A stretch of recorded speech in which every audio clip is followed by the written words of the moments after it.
Attention! This podcast contains content spicier than your favorite hot sauce. Listener discretion is advised. Your episode begins in 3, 2, 1.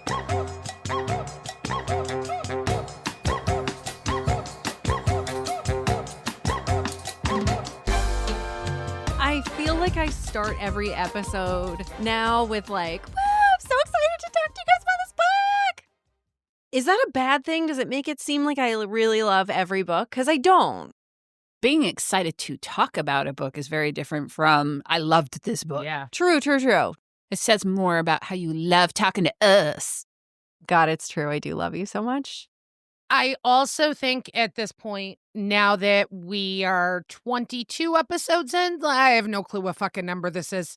The proverbial stick that was up your ass is slowly starting to dislodge. So I think you're actually finding enjoyment in these books and you're owning it.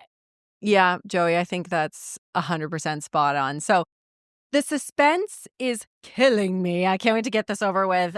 Let's get all the business done. Yeah. Welcome. All the formalities. So, oh my God, if you're new to the Lusty Library podcast, here's the gist of what we're up to. We read romance books that none of us have read before. We mix up some cocktails, and then we talk some big talk and get on our soapboxes and bitch about the shit we read about to each other. And therefore, to you. Quick round of intros. This is your girl, Birdie, speaking. I'll be hosting today's episode. And with me are my two sassy co-hosts. We've got Joey, our resident smut slut founder and CEO. With a beautiful gold name plaque.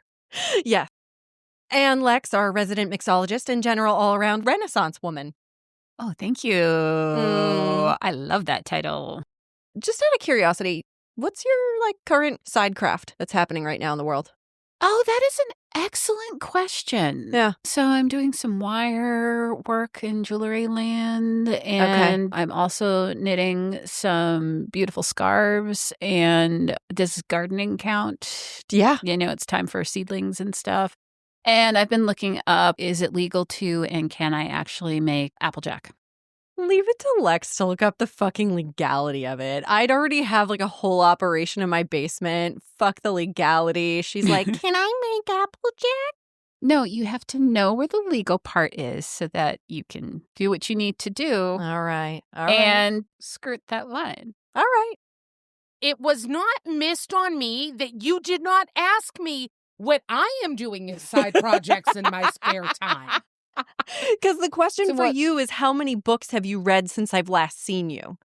I don't know, but I'm now at 1,034 romance novels. Holy shit. Is it that I am completely transparent that, in every moment of spare time I am reading a dirty book? I know that you do have other varied interests. No, not really, but I just wanted to make sure we were aligned on that. Yeah, whatever. Before we jump in too deep, I want to do some listener education. Trust me, since I'm so jazzed to talk about this book right now, this is damn near going to kill me, but that should only underscore the importance of what I'm about to educate you on, everybody. Oh, okay. Yeah. Listen. Yeah. Did you know that one of the biggest things you, the listener, can do to help a podcast grow is to leave a review and a rating on a podcast platform? Really? Did you know that? No, now I do. Yes, I did. And I'm actually, all right. But I'm actually serious, and I think it's a little bit of education as to why do we always ask about that? But I think a lot of us have gotten used to saying things like, oh, the algorithm showed me XYZ today, and we're talking about this Instagram algorithm or the TikTok algorithm. But if you really stop to think about it, every one of these types of social sites and these sites that are recommending things are based on these algorithms. And they recommend new podcasts, new songs. They're based on what other people have liked, who have also liked similar things that you like or have listened to. So please, if you are on Apple, leave us a written review and a rating. On Spotify, just a star rating, a comment on the episode. YouTube, give us a like and a comment. It's a little bit of a different format. It really goes a long way to organically move the dial for us. We really appreciate it. And I also want to take a moment to give a shout out to one of our loyal listeners who emailed us, and he's just so wonderful. He wrote this amazing review on Apple, and it just brought tears to my eyes. So thank you, Jay-Z, for all of your support. Not like the Jay-Z, but this guy is Jay-Z. Hey, this guy is just as cool as the Jay-Z. He is. It made our day to read that. It was like, oh, that's amazing. Thank you. Yeah. So thank you to Jay-Z for making us feel real and seen and smart and funny and loved. And we love you right back for it. Goddamn, your wife must be a fucking lucky lady. I can only hope my husband will decide to read romance novels when we get retired. God, wow, what a dream. Thank you for sitting through my TED Talk. So today we're talking about Wild Eyes by Elsie Silver. It's actually number 2 in the Rose Hill series, which gives me agita to think about starting at number 2. And I messaged Joey and I was like, we're going to start at number 2. And she's like, it's a standalone. Just fucking read it. It's going to be fine. So I've had a really hard time, like, not freaking out on a daily basis about this. But I'm so proud of you. You did it. I did it. We can do hard things. Yeah. Oh, it's great. Break out of that comfort zone. Oh, thank you. So let me read you a quick summary of the book. A rugged mountain town seemed like the perfect escape from a life in shambles. But on day 1, I ran full tilt into the world's hottest single dad, and now all my plans are ruined. As a chart-topping country singer with a streak of bad press, it's hard to find any peace. But I find it in Rose Hill. With a little boy and a little girl who steal my heart just as thoroughly as their dad, Weston Belmont. The man is a shameless flirt. He oozes confidence and masculinity in a way that's downright distracting. And in bed, he's addictive. Everything with him is wild and impulsive, and I'm desperate to regain some control. But no one has supported me like Wes does. And no one has ever made me feel as loved as he does either. So, while my brain says settling down with a small-town horse trainer is impossible, my heart says I'm right where I belong. Still, my life as a celebrity haunts me. It has the power to pull us apart. I can see in his eyes that he wants me to stay, and I want that too.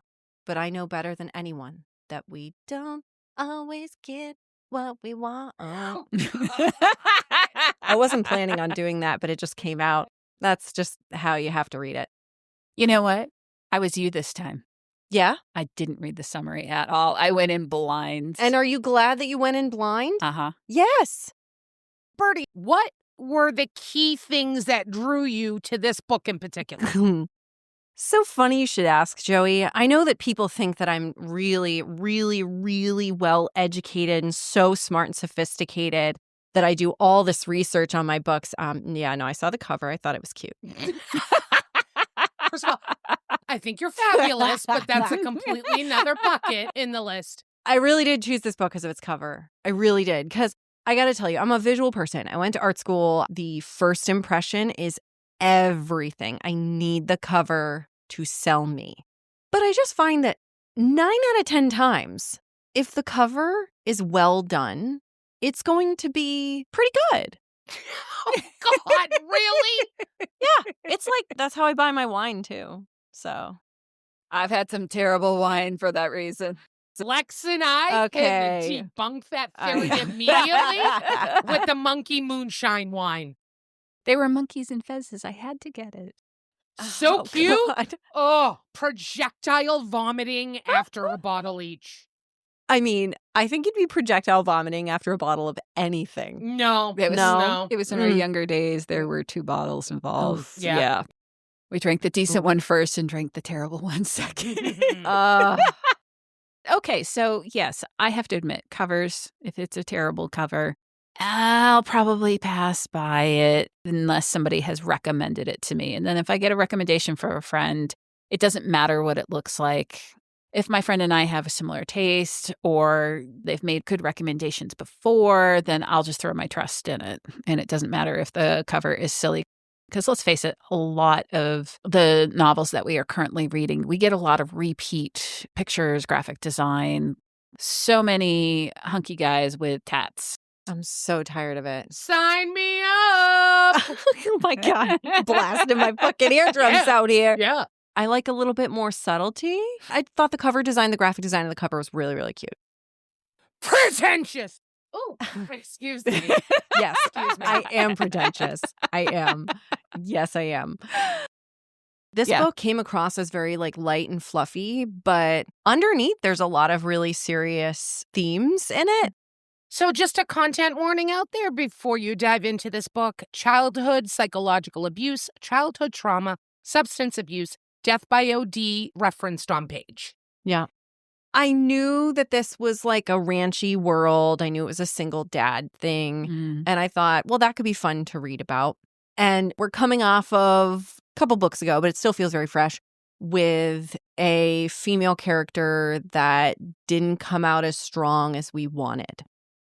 So when I ever started reading this book and the first fucking scene where you meet our female main character. My God. Yeah. I was ready, guys. I read the first part and I was like, oh God, all right. Am I going to have to text and DNF this? I know. But I make a habit of I got to get 3 chapters in. If things start moving by chapter 3, then I'm in. Yep. I can't judge a book by its first chapter. Right. But you can by its cover. So, Skylar. Ooh. So she's trying to take a selfie with bear cubs. In her crop top and skinny jeans, and she's fluffing her hair. And there's a big old grizzly in the background, and she's doing her thing. And this guy drives very carefully with his truck to not disturb the bear, rolls the window down. It's like, lady, you need to stop, and you need to stay still, and you need to get in the truck very slowly. But then he gets out of the truck. Yeah. Well, because she's not heeding his warning. Yeah. No. So this guy immediately is like the nicest guy that's ever lived, that he's willing to lay his life on the line for this person who is so fucking stupid. And I'm sorry, no offense, but like they did bring up in the book, and I have seen elsewhere now, this statistic about how 6% of Americans think that they could win fighting a bear in hand-to-hand combat. Yeah. I'm sorry if you're in that 6% and you're listening to this podcast. I'm going to leave you to try that out with the bear. And I'll be over here behind the glass. And I'll call the ambulance. Test that theory and thin the herd for me, will ya? Thanks. The reason that I was willing to work through this chapter and keep going, though, is because when Weston Belmont goes to save her, he does this thing where he's like breathing in for 3. Out for 3, and he's doing this like slow breathing to like help her calm down. And it was so hot. Yeah. So he tells her, don't run. Yeah. What does she do? Fucking runs. She runs. When the bear notices the very quick movement, he tackles her to the ground and covers her with his body. You won me right there, buddy. Done. I'm in. I am game. Insta-love. Totally insta-love, but I lost respect for him because he was putting himself on the line for such a stupid idiot. Possibly leaving his children to be orphaned. For this fucking dumbass? I can be very mean. This is where it comes out. All this said and done, they survive, obviously, because otherwise we wouldn't have a fucking book to read. Yeah. And she's like, oh, well, okay, that was pretty dumb of me, huh? Well, anyhow, I don't really have service. Can you help me find Wild Rose Records? It's this guy Ford. He runs it. Do you happen to know him? I don't know. I took a scenic route. I'm lost. And he's like, I can take you there. He's like, well, what she doesn't know is we're about to be neighbors. And I was like, ooh, yay.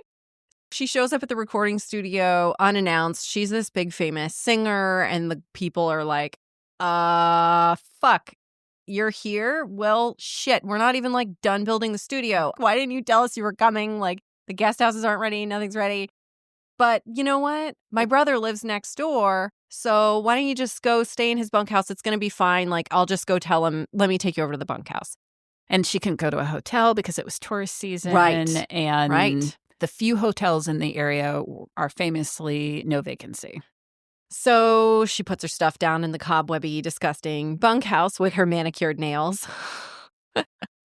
And she's, a little bit horrified, but she's like, oh, it's going to be great. It's going to be great. There's nowhere else to go. I need this change in my life. Yes. Okay, I'm up Yeah. for this experience. Right. And of course, we walk up to tell the brother that Skylar Stone, the famous singer, is about to stay in his bunkhouse. We walk up behind this super hot guy who's washing a horse. Excuse me. Shirtless Man washing a horse. And who is it? Weston Belmont. Here we go. So she's like, oh, shit. And he plays it off like they haven't even met before, basically. Yeah. And the banter starts to be cute. Yes. He's very sweet that he doesn't let on that she almost got herself killed. At this point, internal monologue from her, we're getting little pieces of she has basically run away to here because something big happened in her life and she's trying to start over. Everything's a mess. And she's basically been taking care of this whole time, and now she's striking out on her own.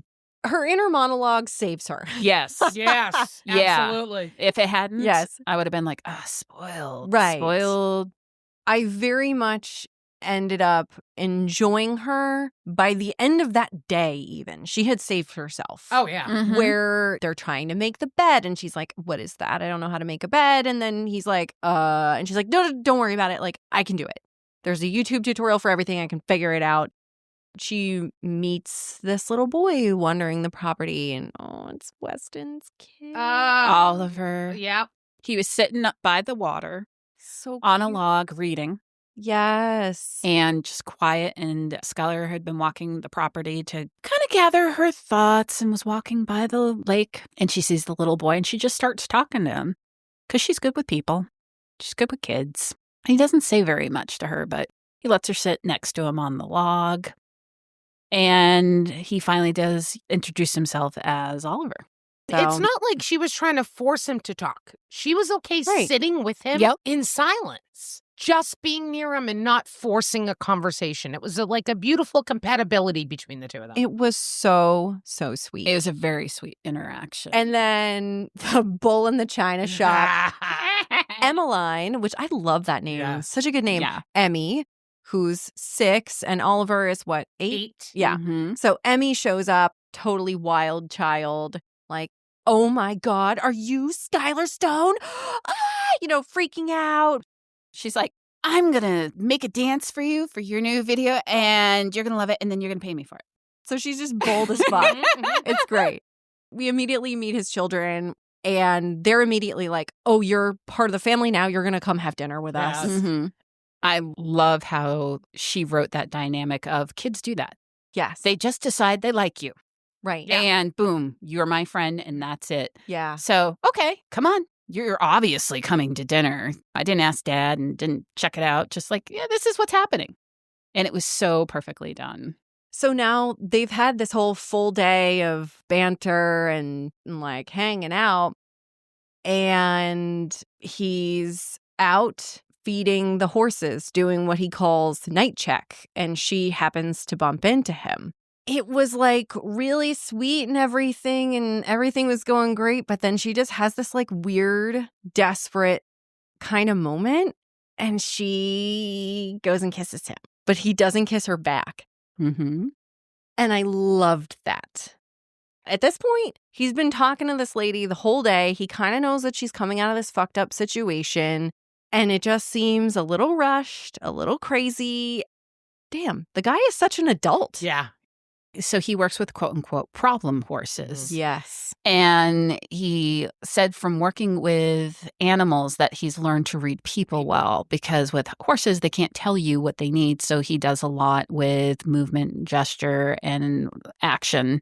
And it's translated to him into reading humans. And he very much noticed early on in their interactions that she was running from something. He's actually treating her like he would treat an animal that's skittish and scared and has had abuse. And so he's using the same kind of things. He knows something's not right there. So when she goes to kiss him, he's like, okay, this is just a coping mechanism for her. Because we find out he's a fan, and he purposefully has not been fanboying because he's like, that's not what she needs. Oh, this is a human being that needs some help. Yeah. They have such flirty banter with each other. So flirty. Pretty much right from Jump Street. Yeah. Yeah. To her at that moment when she was being vulnerable, she was reading the signs that, oh, yeah, we're having a magic moment. And he was like, no. I think it was more than that. She's used to, quote unquote, performing for people, acting in a way that they expect. Right. So she was reading the playful flirting as more than it was. And she also wanted him to like her. So it's like, this is how men have treated me my whole life. So this is the next piece in the process that I do to get them to like me. Right. Like, oh, they just expect me to kiss them at this point. This is what I should do. Exactly. Yeah. Skylar makes it through her first night on Rose Hill Ranch. And doesn't it have a alternate name? There's a little handwritten sign that goes underneath. Yes. The Sparkly Turquoise Unicorn Ranch. So cute. So cute. He was so well-rounded as a dad. Like, there's a lot of scenes of him reprimanding in, like, the sweetest ways, teaching them, being really soft with them, but also firm at the same time. He's a soccer coach. So the first morning, Skylar wakes up and she thinks she's going to have this boring day. Nope.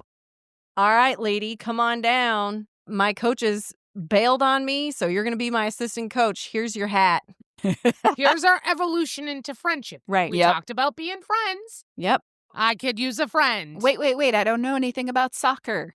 Do you know how to tie shoelaces? Yeah, he's like, I don't know anything either. Tie shoelaces and help with the boo-boos. That's it.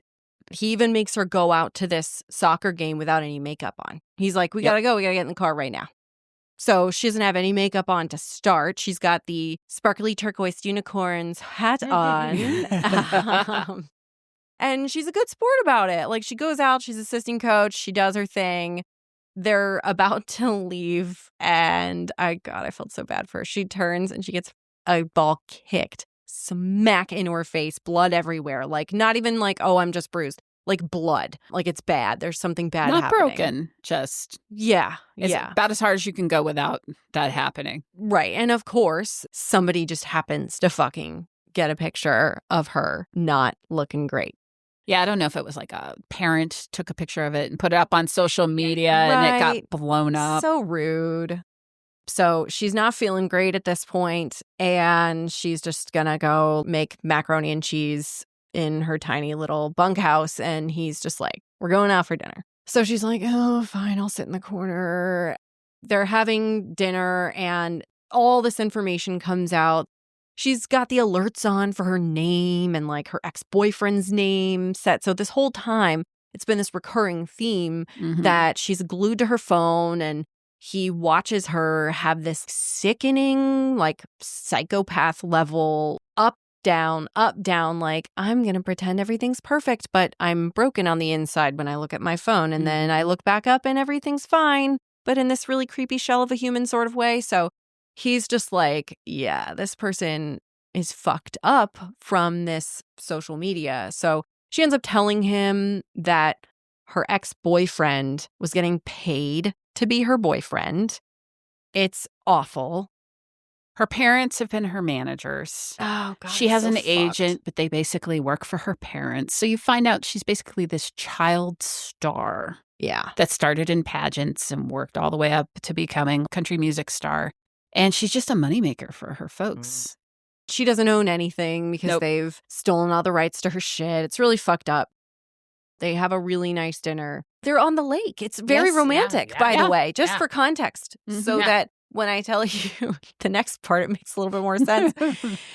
They're sitting there and he's just like, and the Wild West in him kicks in, and he whips the cell phone out of her hand and chucks it into the lake. And she's like, what the fuck? I mean, my phone. Rightfully freak the fuck out on him. But he's just like, no, like, this is what you need. Like, you don't need any of that. But he says it in such a sweet way where he's just like, people are going to say whatever the fuck they want, even if you're not looking. So why don't you just live and be who you want to be? Also, at the same time, she kept getting texts and calls from her dad. Yeah. Over and over again. That is just adding fuel to the fire of this. Don't worry, I know great plastic surgeons. Great nose and guy. it's just making it worse. But I love the way he phrased it to her. He's like, I bet you can't be without a phone for 7 days. I'll buy you a new one after. He had to challenge her. Yeah, to which she was like, well, don't tell me what I can or can't do. I can totally do this. That just speaks to his level of prowess of the human mind and like of understanding how to work with people and kind of animals at the same time.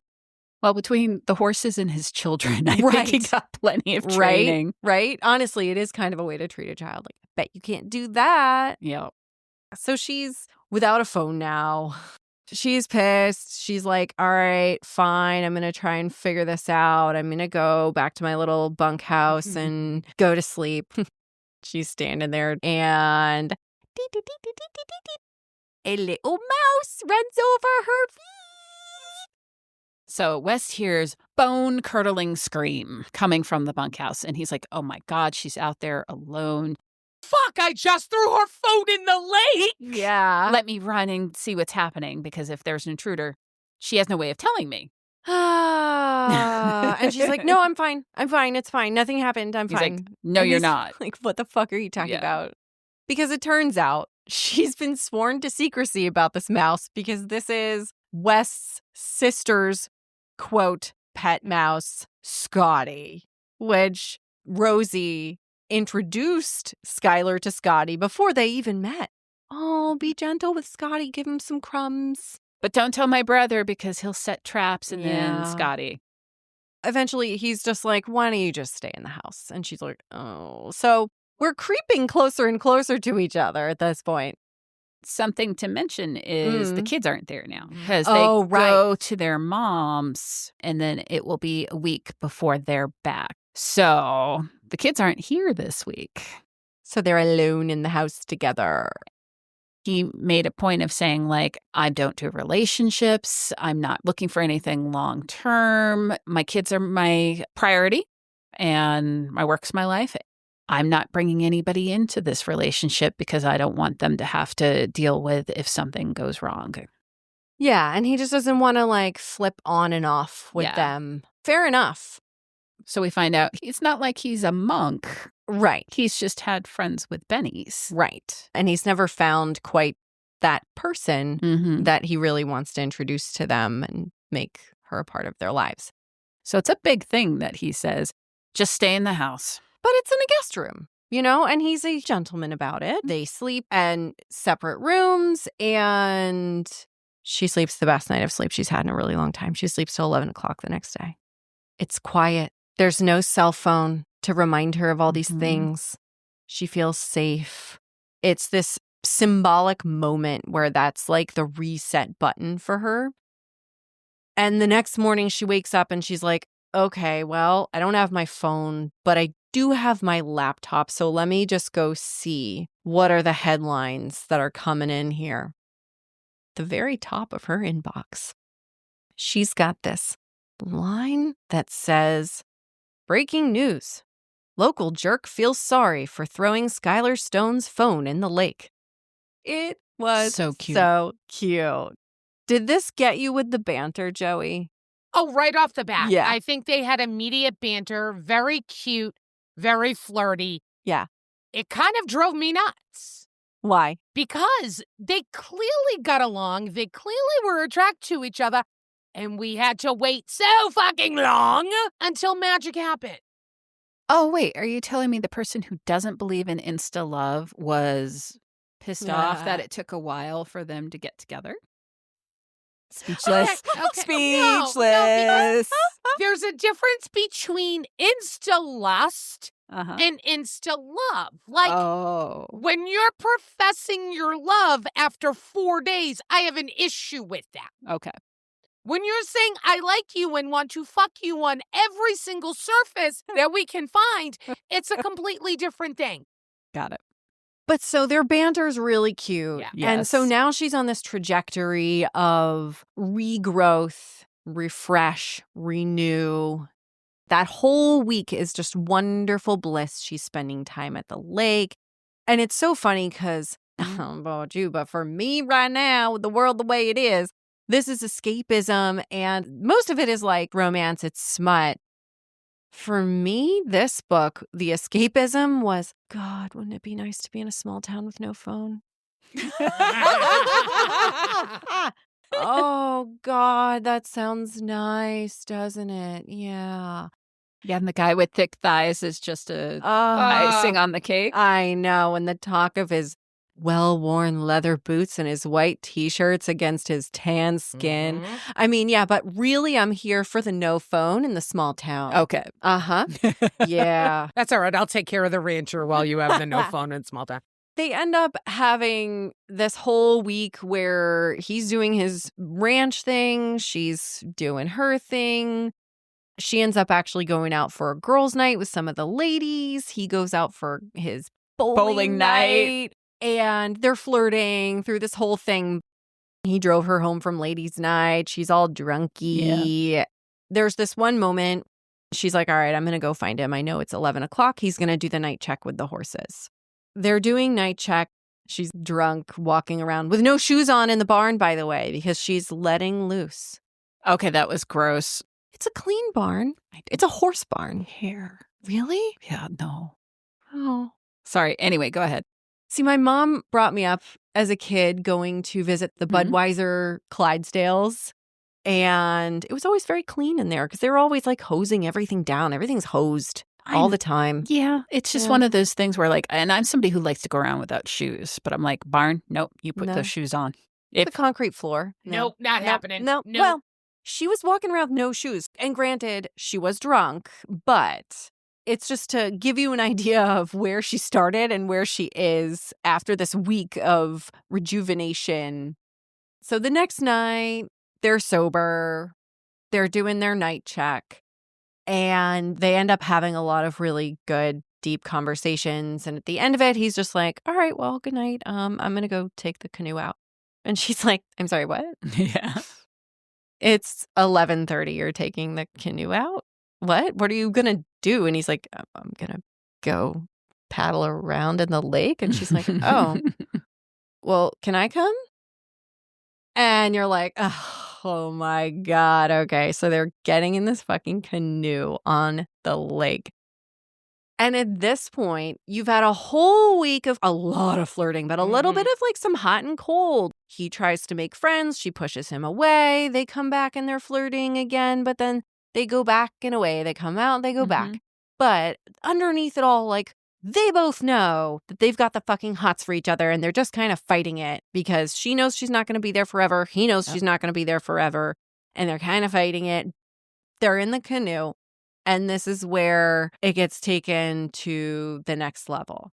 All of a sudden, 1 second, they're having a cute little makeout session.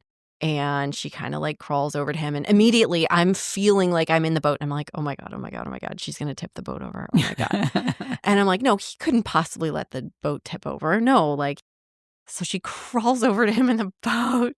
And she's like looking up at him. And he's just like, no, you have to sit on my lap. And I'm like, oh no, the center of gravity. Oh God, oh God. And she's like dry humping him. But this is the first scene where Wes starts to whip out that dirty talk. And we go from this very sweet small town book to a fucking dirty book. He starts unleashing on her like, whoa. And I was like, okay, bring it on. And just as it's getting real dirty, the boat flips over. Yeah. She starts tipping, and rather than him trying to save it, he's just like, nope, we're going in together. So they both go in. But it's really cute. Like, they both end up like laughing and having a good time. They get out of the water. They're all wet. And they're like, maybe it was a sign. We got to take it slow. We're adults. We're going to be very sophisticated and be mature about this. And clearly we were making some rash decisions. So they go to bed separately.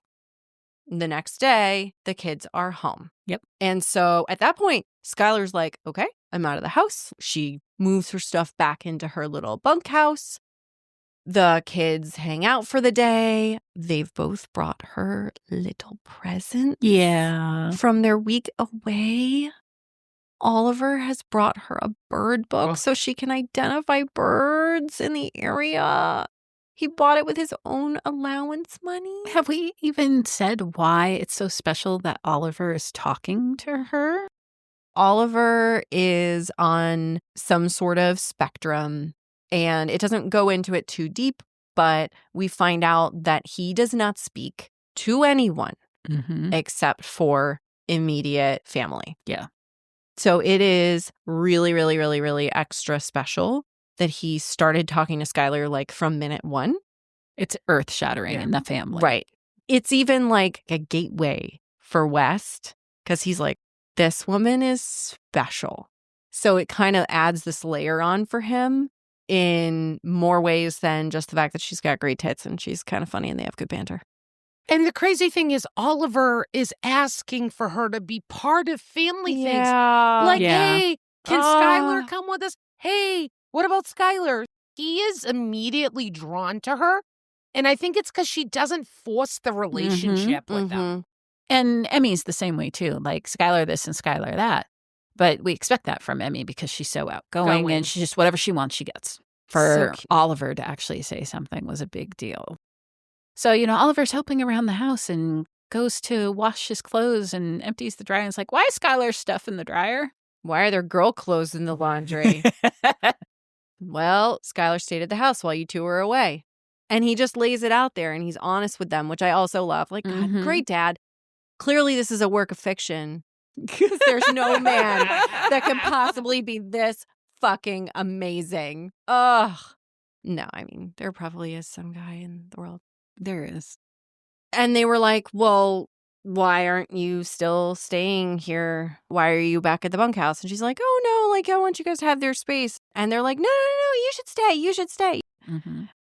Well, here's the best part of the dynamic. So they're all sitting down together at quote unquote family dinner. Yeah. They just came back from spending a week with their mom. The three of them. So there's Emmy, Skylar, and Oliver on one side of the table. Right. Yeah, because they both want to sit next to her. They're excited to see her after a week. And poor West is by himself in the other side. Yes. And I just pictured this moment like it was like a movie scene where you look up across the table and he's just like, stay. So she's just like, all right, fine, I guess I'll stay. So she's in her guest room. It's like 11 o'clock and she hears this little ding, ding, ding on her door.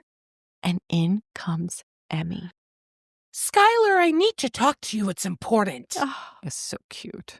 We need to talk about bear safety. She had just been at a nature camp for the entire week. Exactly. Daddy told us how you guys have met. You can't do that. Yeah, so cute. So she ends up talking her little head off to Skylar. And that's when she gives her gift. Yes, she gives her a pocket knife. Yep. To protect herself from the bear in case it happens again. Go for the eyes or the mouth, she says. And one of the things that she divulges is, oh, well, Daddy loves your music. He's like your biggest fan. And Skylar's like, what? No, he's not. What are you talking about? She's like, no, I'll prove it to you. Hold on. So she goes away and comes back with this well-worn size, probably XL, Skylar Stone t-shirt. Picture Skylar right there on the t-shirt. It's clearly worn. It's clearly the size for a giant man-meat man. I was going to say, you said XL. I'm like, how about 2XL? You think 2XL? Oh, yeah. Oh, those shoulders, yeah. Yeah, I guess so, huh? Oof. Damn. So the next morning, West wakes up and there's this wonderful sound and smells coming from the kitchen. He comes downstairs and Skylar's making pancakes and the kids are helping and she's stirring the pancake bowl and she turns around and she's got his shirt on. His shirt of her. Of her. So she calls him out on it and he's like, oh, shit. He wants to, like, melt into the ground. But, like, so, yeah, they're having this cute breakfast. The kids run upstairs to go get dressed. He comes up behind her, and he, like, grabs her, and he's like, Skylar, what you trying to do to me right now? And she's like, what? Nothing. And she's like, why didn't you tell me you were a fan? And he's like, oh, yeah, I'm a fan. I'm a fan of you in this shirt. Yep. I'm a fan of you in my kitchen. And I'm going to be a fan of you in my bed. And then he says, I'm going to make a mess out of you, and I'll be a big fan of you in the shower. Yes! Dirty. Dirty boy. She's like, West, I thought we were taking a breather. And he's like, right, but the week is almost up. I drop my lips closer to hers, watching her eyes heat as I do. Then this fucking breather is over. You can go ahead and breathe through your nose because this mouth will be busy. She flushes, teeth pressing down on her lip. That's not really what I meant by a breather. Breathing is overrated. I'd rather be drowning in you. Yowza! And she even says later, what's echoing in her head is, I'd rather be drowning in you. I'd rather be drowning in you. I'd rather be drowning in you. So, of course, like, where her brain goes is where our brains are. Mm-hmm. Because he is bringing it quality dirty talk. Damn.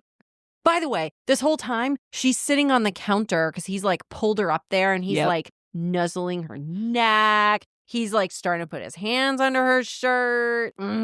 So the steam level is up to the fucking max at this point. Little feet come down the stairs. The kids are like, well, you know, you're going to be at the town fair auction next week, right, Dad? She's like, what? What do you mean you're going to be on auction? And he's like, yeah, well, it's for a good cause. I told Doris they could auction me off for a date and, you know, it makes money, charity, all that stuff. Again, we get kind of this like hot moment, but it gets doused a little bit for Skylar. And he says, oh shit, I just said all these things to her. And now I'm going to be up for auction for a date with another woman. Like he knew immediately. He's like, oh, fuck, this ain't going good. To be fair, though, like, if I were her, I would have been like, it's a platonic date. You're paying for it. But that's not what she does. No. She avoids him for the entire fucking week. I know. Because let's face it, she did not grow up having normal, healthy relationships. Right. She doesn't know what that looks like. So this is kind of funny to me. I'm like, Joey, is a man auction a common trope in these books? Oh, yeah. Okay. They love to do it in small town. Okay. And it's usually the bachelors are up for auction. Bachelor auction. Yeah. Isn't that in Groundhog Day? Oh, yes. You're right. Oh, shit. I was like, what is that other movie reference that I'm thinking of? Spot on, Lex. But I will say, in the background of all of this, we're not really talking about because it's interesting, but it's not quite as interesting as the dirty talk that is coming out of West's mouth. Because let me tell you, yes, is that she's writing some music. She's making an album at the recording studio. Yeah. Ultimately, she ran there to get away from all the drama that was happening. Yep. Her parents are getting a divorce, we find out. And pretty much she trusted them her whole life. So every penny she has made, she has a very small percentage of it and is now being held in litigation for her parents' very tumultuous divorce. And she's like, fuck it. I'm taking control. I'm doing an album on my own. Yes. And she's never written her own music. She's been auto-tuned to hell. Like she's a country pop princess. Right. And one of the reasons why she's going to this particular recording studio is to do something unplugged. And because it's a smaller alternative studio, Ford is all about like, let's do what the artist wants to do. And it's specifically in the middle of nowhere. Yeah. 3 hours from the nearest airport. Yeah. So you talked about that these are interconnected standalones. So in case you want to hear about Ford and Rosie, they're book one. And let me guess, the series. book 3 is Reese and it is. the Tabitha. yeah. Okay. All right. I suspected. We get to our little town auction, and I have to say, I knew, of course, how it was going to go down. Of course, the millionaire, even where she doesn't have all of her money, she's still probably a millionaire. She's not going to lose an auction. No. But she went in fully intending to. She was like, no, I'm going to go to this, and I'm not going to make any bets. I'm not going to make a spectacle of myself. I'm just going to show up, and I will just watch it all happen, and it'll be fine. Until Bree, the friend with benefits, friend with bennies, starts upping the ante, and she gets this look on her face like she's the best and she's gonna get him back, and it gets up to $1,000. Oh, and it's so thrilling, and the gavel's about to go down as the new record high for the town auction, and she yells out, $10,000! Smack! Oh, she was jealous as shit. Of course she was. She's like, you cannot have him. He's mine. It wasn't just $1,500. It wasn't $5,000. It was $10,000. She put her so deep in her place that no one was ever going to try and one-up that. And she made this, like, power stance. It was incredible. I don't even know if it was a power stance. I think in her mind, she was being irrational. She was going from the gut. And she said, if I'm going to do this, I'm going big so that there is no chance that I have the opportunity to back down. Right. So, for the record, West dumped Little Miss Bree, the ex-booty call, the day after he first met Skylar. Just as like a little side note, because like it's cute. I loved that little tidbit. Well, it's not cute for Bree. No, it's not cute for Bree. The sad thing is she actually was in love with him and I know was hoping for more, but he was always very clear. Yep. So afterwards, she was like, all right, well, I've made this spectacle of myself. I'm going to go pay the lady. I'm out of here. She gets mad at herself. She's in denial. I can't even get into this. I'm going to finish my drink right now. You already finished your drink. You and I are slow behind. Oh, my God. I know. Mm-hmm. You like that? I did. I don't think I would like have a string of them, but it was a nice change up. You chugged it, Joey. Yeah, I liked it. I'm shocked you liked it. The weird thing is the smell got to me more than the taste did. You're not typically a mezcal girl. No. So this is a take on The Naked and Famous. The High Proof Preacher on Instagram makes this drink, and it looked very beautiful, and it had some interesting things in it. I should have read a little bit more. It has yellow chartreuse in it, which apparently is actually impossible to get in the United States right now. Everybody and their mom wanted to drink chartreuse during COVID, apparently. And the monks were like, yeah, we don't really want to like produce to meet your demands. So we're just going to make however the fuck much we want. And now there's like no chartreuse in the United States. Yeah. Crazy. Yeah. I actually called a couple of places and they were like, yeah, I haven't seen that in a long time. And my favorite guy that I go to, Bottles in Providence, shout out, he told me the whole story about the monks and COVID. And wow. So, yeah. So anyhow, I made it with Benedictine instead, which is a slightly comparable substitute, but it's basically a 1-to-1-to-1-to-1 mezcal, chartreuse, Aperol, lime. I think you like it, Joey, because of the Aperol. Yeah. But it's interesting. I would love to try it with the actual yellow chartreuse instead of the Benedictine. Yeah.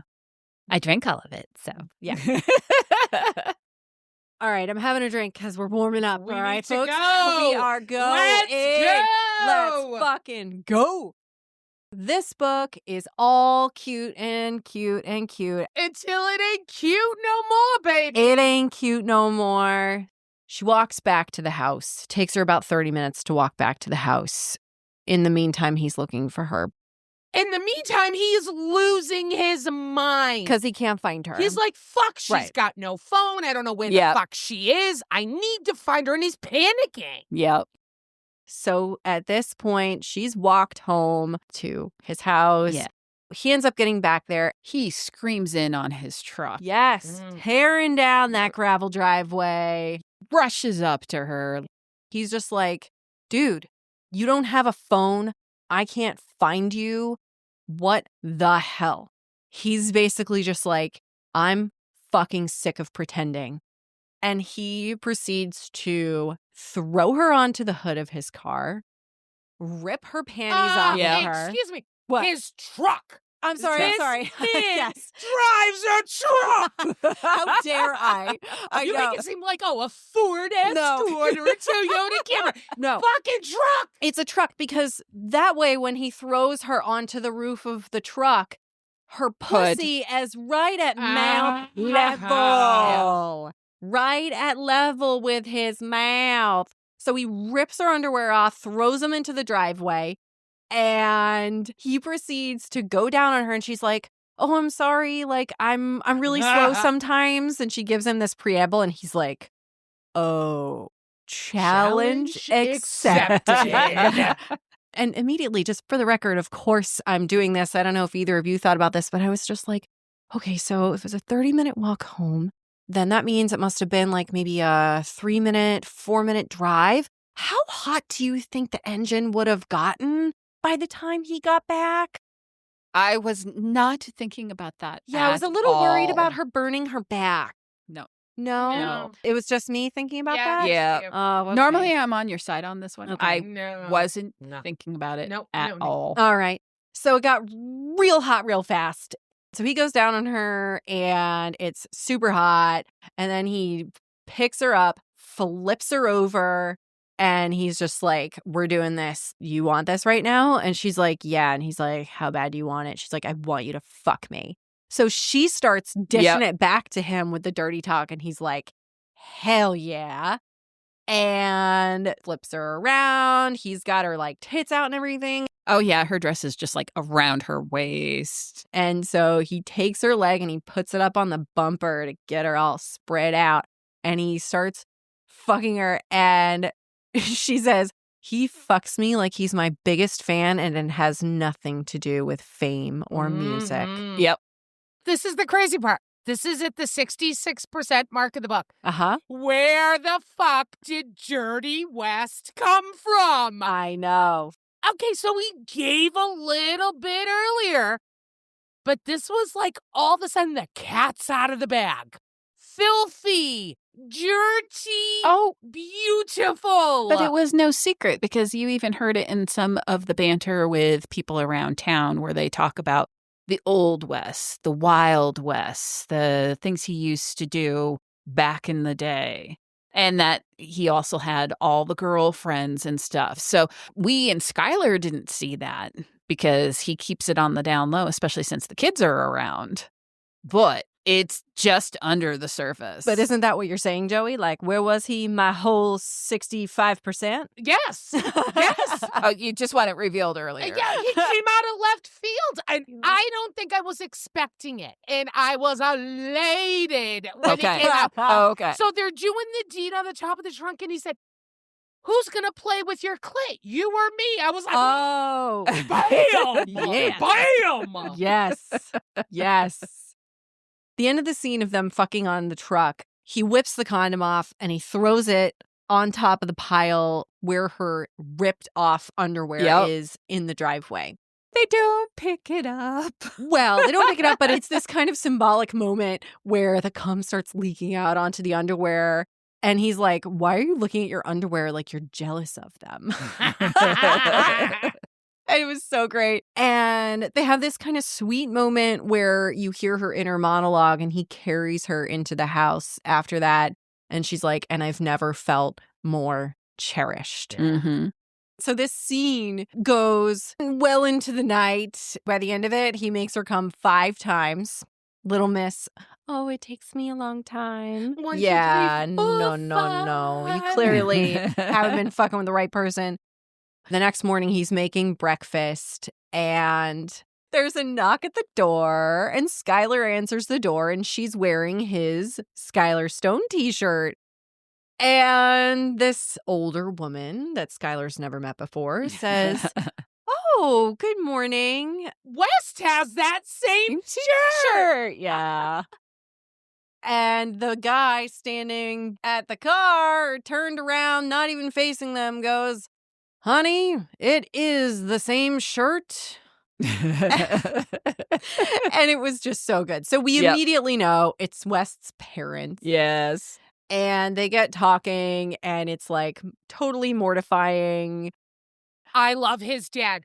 Yes. He basically says to his wife, woman, we pulled up to underwear and a condom on the driveway. We both knew he was just fine. Now let's go. I didn't get you a fake ID for nothing. Yeah. I loved him. Yes. Oh, yeah, they're both hilarious. And Wes, like, why'd you have to get a fake ID? Like, oh, so that I could look like I was 55 so I could get a better pickleball time slot. Yeah. Like, love it. So she's getting a ID to look like she's older than she is to get a better pickleball time. They were so funny. And at the end, his mom's just like, oh, and honey, clean up the driveway. Yeah. Bury me in the fucking ground. That's what you get for not calling or texting ahead. No. But they did it on purpose because they heard the brouhaha. I know. Around town from the fair. And they came by to be nosy. Yes. Because Yes. small town. Yeah. Yes. And he Ugh. basically says, Mom, why did you come by? She goes, oh, we just came by to be nosy. Yeah. Yep. See you later. I know, but I love that she even owns it, Oh, too. yeah. She owns it. You know where he gets it from then. Right, but also he's so sweet because there's another scene in the book where he talks about how he goes to visit his parents as often as he can because you never know when it might be the last time. Yes. My God, this guy is fucking sweet. Oh, God. He points out that they put up with so much shit with him when he was younger that now he's sort of like making up for it. He was Yeah. a hellion. Yeah. Hellion. Yeah. So if you thought that was as crazy as it Nope. gets in this book, Nope. let's cut to the end of the day. And they're doing night check with the horses. And they're finished and they're walking back to the house. And then she's just like, you know what, Detour, I'm going to go walk into the arena where you normally walk your horses around Mhm. because I want to see the view that you have. So she walks into the sandy middle of the arena. She stands there and she gets out her lipstick from her pocket and she looks him in the eye. Uh-huh. And she puts her red lipstick on that she knows he loves. Mm-hmm. And he's just like, oh, I'm going to fuck that right off of your face. Mhm. He grips her throat, pulls her down to her knees. Let's have our sexy stud read it. Oh, Shall we? Her eyes flare as I go to grip the base, but she knocks my hand away, placing hers there instead. She gives me her eyes and licks her lip like she's starving. You want my cock, baby. She huffs out a labored breath, eyes twinkling under the dark sky as she nods. Her other hand wraps around me as she gives a couple of eager tugs. I decide to get out of her way, keep my hands on her hair. Spit on it, Sky. Fuck, she mutters, gaze locked on my dick. Her cheeks hollow out as her tongue works for a few moments. She gazes up at me.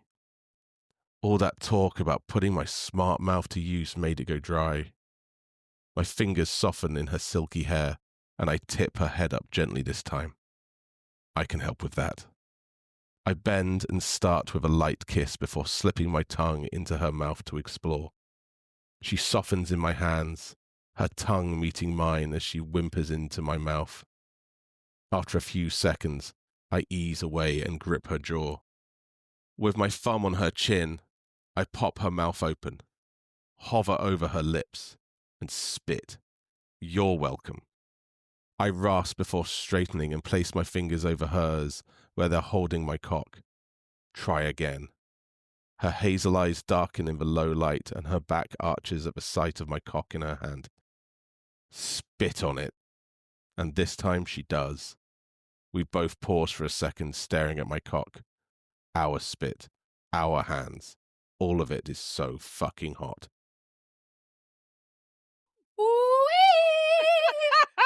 that's when I was like, oh, yeah, baby. Oh, we went to a completely different book here. Yeah, we did. And I am on this horse for the ride. I liked a lot of this. There's one component I can't do. No? You can spit on a cock, but don't fucking spit in my mouth. Yeah. Fair enough. It's not for everybody. Not my thing. No. Oh, man. Fuck. If I ever want to, get some, all I have to do is just walk over to my husband and just go, I could spit on whatever the fuck I wanted. And he's just like, let's go. I got to get better at spitting, though. I don't think I'm very good at spitting. No. Yeah. No. It But sounds like you need more practice. I do need more practice. Yeah. Because it's not as sexy when you're like, it's so gross. But dude, guys love spit. They fucking love it. They do. Now that I've had almost my whole drink and we talked about all that, I'm sweating. Because holy shit, did I want another 65 pages of that level of schmut? Yes, I did. And did we get a good amount of it otherwise? Yes. We got a lot of implied moments too, where they go upstairs and we know that they fucked all night. We don't get to hear the all night part. But god damn, would I read just pure erotica with a guy like West. Oh, yeah. Holy shit. Because not only is he a good guy, but the description of him. Yeah. I'm like, did you take my checklist? Mm-hmm. She talks about the hands. Yes. Oh, yeah. She talks about the breadth of his shoulders. Yes. And, oh, my thick thighs. Yes. Coach Thick Thighs. Wait, who likes to talk about Coach Thick Thighs? Right. So one of the greatest characters in this book that we haven't talked about, Skylar's stalwart friend, who's been with her through everything and even took this journey with her. Yes. She's there with her in Rose Hill. Her African gray parrot. Cherry. Who has an extensive fucking vocabulary. Yes. She was a great sidekick for Skylar because Skylar is in her own element in this town. She's brought in without any other friends. Mm-hmm. She has no real friends that she talks to. Her parents are shitbags. She's got nobody. Literally, doesn't talk about one friend or one individual outside of her business network. Right. But she has Cherry, the parrot that she rescued. Yeah. And it's almost like she becomes Skylar's inner monologue, the way she wishes she could say things to people. Mm-hmm. Yeah. And there is a moment where Skylar goes away and comes back, and Cherry flies to her. And Cherry has not flown in all the years and years she's ever had her. So it's kind of like she and Cherry are both having this trust and rebirth moment together. And it's so cute. There was the surprise, too, that Cherry was going to West, was traveling on his shoulder and he could feed her. And Cherry didn't allow that of anybody. So there's that seal of approval. Yeah. Oh, I also love that West would take Cherry to do night check with the horses. Feed the horses. Is it that time? Oh, I think it's that time. It is. Dun-dun-dun-dun-dun. It's time for Dishing with the Dames. Okay, so a big conversation came up when we were talking schmut within this book. That Lex is like, ugh, no spitting within the mouth. But I have something of a question that's kind of adjacent to that. Mm-hmm. A partner has gone down on you, or you've gone down on a partner. Yeah. Will you kiss them after that act has been completed? Yes or no? Oh, Birdie, you are rocking. Your face is red. I know. It's the booze. I'm sweating. It's also the afternoon sun finally kicking in here, but it's mostly the mezcal. Yes, obviously. There are some times where I'm just like, oh, I don't want that right now, though.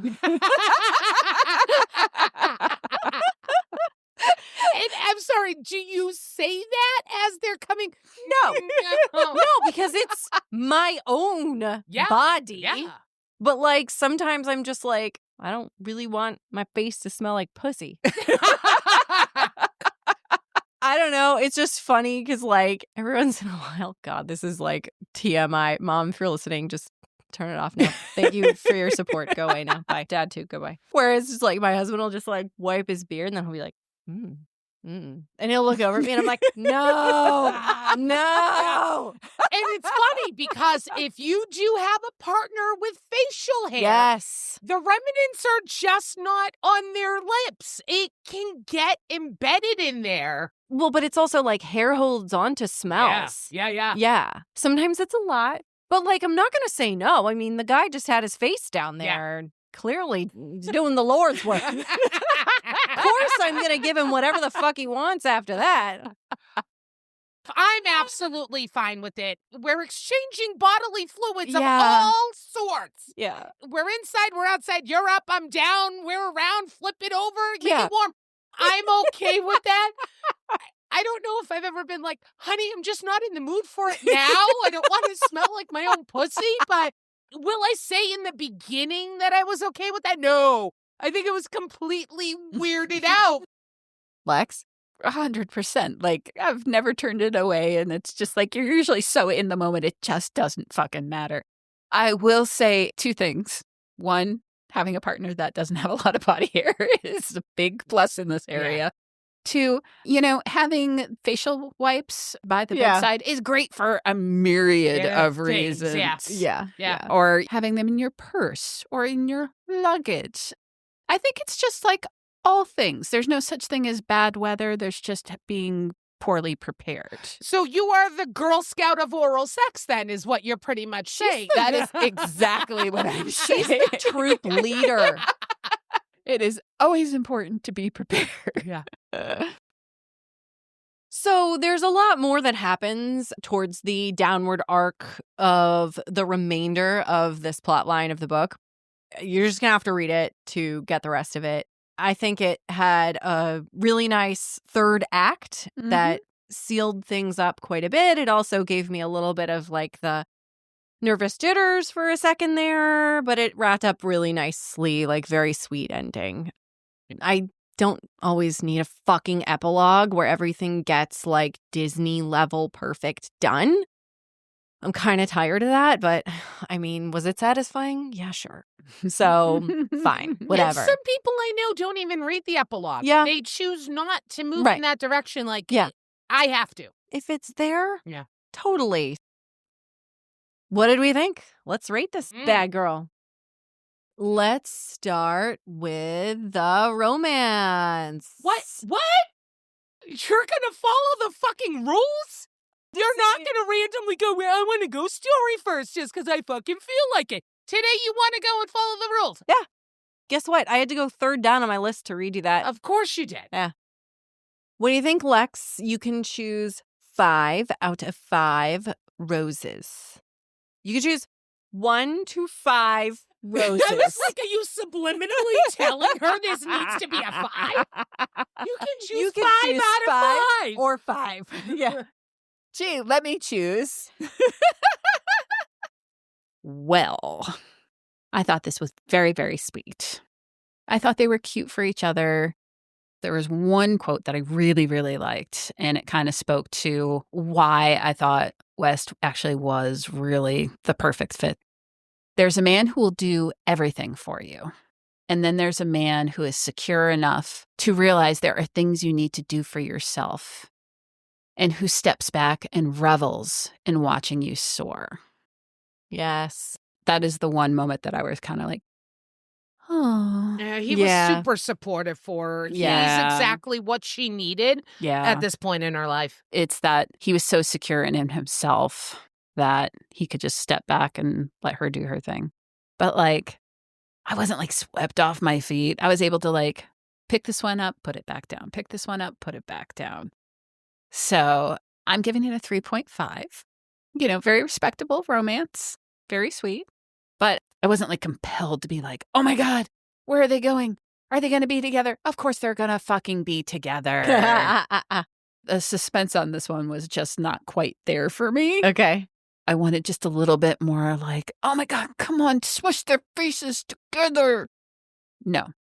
So 3.5. All right. Joey? For me, it was a little bit higher at a 4. I really feel that these two are what the other person needed to help them move forward in their lives. Okay, so Skylar definitely needed West more. She was having a lot of turmoil. She had to figure out who she was. She's been told who she was her entire life. But I think he was exactly what she needed to be able to grow, and she was open to that. And I think Wes needed to realize this is the person that I can bring into my life, and I can have another love again. I can be with someone else, and we can have a family together. So I thought it was really cute for that. So 4 out of 8. Yeah. I'm at the same point with a 4. I thought it was really, really, really cute. I loved them together. I loved them for each other. Once I got over her lack of good judgment at the beginning, I liked both of them as people. I liked the reason that she went through with her album. So with the romance, it's always rooted in the individual characters, and I liked both of them a lot. It was solid.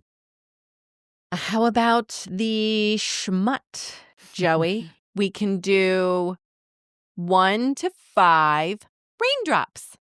What do you think? Dirty Talk got 140 raindrops. Okay? The Dirty Talk game was strong, but we're talking smut. I think it was the tip of the iceberg. Beautiful. Would I have wanted more of this kind of schmut earlier in the book? Fuck yes. Would it make the book better? Fuck yes. So unfortunately, I'm only giving smut a 3. I needed more. The schmut that was here was so good that I wanted more. Just didn't want the scoop and a half. Yeah. I needed 2 scoops. Yeah. But Dirty Talk, 100% on par. Yeah. What do you think, Lex? I think it's so funny you guys really loved the dirty talk in this, and I didn't. Really? Yeah, like the dirty talk is there. It's just not my flavor of dirty talk. Okay. All right. I don't know if it's just a little too down-home cooking kind of dirty talk for me. Down home cooking kind of What the fuck does that mean? I don't know, just very basic dirty talk. Like, I'm a fan of you in my bed. Yeah. Like, and she's like, going to be a missionary in his bed, kind of like or boring. just like, I'm going to fuck these titties. Yeah. Oh, okay. Yeah. Sure. All right. Instead of, I'm going to have you down on my bed, spread eagle. I'm going to get you so very slowly. I'm going to lick every piece of you and just make you want more. That's my kind of dirty talk. I like loquacious dirty talk. I think it was the unexpected dirty talk. Like, the way West was portrayed in the book. Yeah. Like, when it came out, I was like, oh, damn. Like, not expecting it. Mm-hmm. That's what made it so much sweeter. Yeah. Cool. That's your dirty talk. And we will not fight over the same men. No. That's A-okay. And so, like, there's smut in here, and there's a smut for the person who wants that kind. This isn't my kind of smut, so I'm giving it a 2.75. 2.75. Because not my kind of dirty talk, and fucking spitting really dragged that score down for me. But it's there. Did I like it on the hood of the truck? Yes. And lifting her leg up onto the bumper and fucking her from behind? Uh-huh. Yes, please. But not enough of that. And the veneer it comes with, So, 2.75. I know. I'm having such a hard time with the rating for this one because what was there was right up my alley, but I wanted so much more of it. I think I'm going to leave it at a 4 because I really liked what was there. Oh, God, I wanted like 50 more pages of it. All right. Well, how about the story then? You can choose 1 to 5 storybooks. What do you think, Lex? I thought the story was solid. It's very much contemporary romance. Mm-hmm. Like, we got no magic, no swords, no dragons. This is just absolutely like regular life sort of thing with the extra little bit of music star. Mm-hmm. So, like, very sweet story. I felt like I was reading, and I hate to say this, like Hallmark movie, Yes, I had a freak out moment actually about that. but not a bad one. You know, you go over to a friend's house, they put a movie on, and you're like, yeah, I'll watch that. I'm like, oh, I actually really enjoyed that. Okay. Thanks for sharing that with me. Am I going to go out and read a whole bunch more of these? Probably not. But did I enjoy my time in this world? Uh-huh. Yeah. So I'm giving it a nice solid 3. Yeah. All right. What do you think, Joey? This is getting a 3 out of me. Was it super unique? No, not really. Did I read another Cowboys series pretty recently that has a lot of similarities to this? Yeah. Did I enjoy it? Absolutely. Will I continue to read this author? Yeah. It's a middle of the road for me. I liked it. The story was good. So we're going with the 3. I agree. I'm at a 3 for this because it did frighten the shit out of me. I had a moment in the middle of this where I went, oh, fuck. Does this mean I like Hallmark movies now? Oh, my Hallmark God. movies are not necessarily bad. I know, but because I'm a pretentious piece of shit, I had a moment. Joey's giving me the evil stink eye. Yeah. She's like, you bitch.